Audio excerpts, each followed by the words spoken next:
Beyrouth, mars 1948. Chapitre 1. Puisque tu as décidé de partir. Au fil des années, la procession familiale qui empruntait l'avenue des Français avait connu bien des variantes, mais jamais encore elle n'avait pris l'allure d'un cortège funèbre. Au détail près qu'elle était bien vivante, il semblait cette année qu'on emmenait Madame Pelletier à sa dernière demeure. Son mari, lui, comme à son habitude, marchait en tête d'un pas d'autant plus solennel que son épouse se traînait loin derrière et ne cessait de s'arrêter pour adresser à son fils Étienne le regard d'une agonisante qui supplie qu'on l'achève.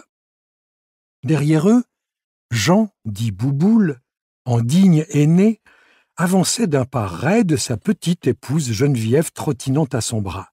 François fermait la marche en compagnie de Hélène. À l'avant du cortège, M. Pelletier saluait en souriant les marchands ambulants de pastèques et de concombres, adressait un signe de la main aux cireurs de chaussures. On aurait juré un homme marchant vers son couronnement, ce qui n'était pas loin de la réalité.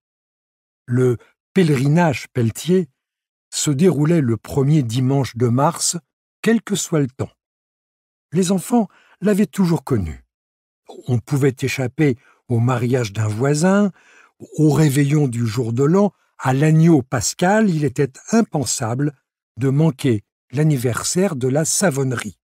Cette année, M. Pelletier avait même payé les billets aller-retour depuis Paris pour être certain de la présence de François, de Jean et de son épouse.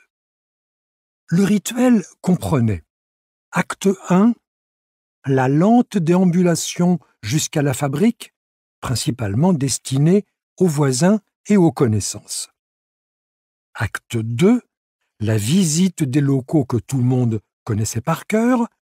Acte 3, le retour avenue des Français avec un arrêt au Café des Colonnes pour prendre l'apéritif.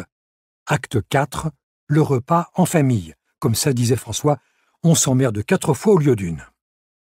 Reconnaissons qu'au retour de la fabrique, il était assez pénible, au café, d'entendre M. Pelletier rappeler à l'usage de tous ceux qui l'écoutaient parce qu'ils payaient la tournée, les principales étapes de la saga familiale, histoire édifiante qui conduisait du premier Pelletier recensé, dont la présence auprès du maréchal Ney était, paraît-il, attestée, jusqu'à lui-même et à la maison Pelletier et fils, qui, à ses yeux, constituait l'accomplissement de la dynastie.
Lu par Jean-Christophe Lebert.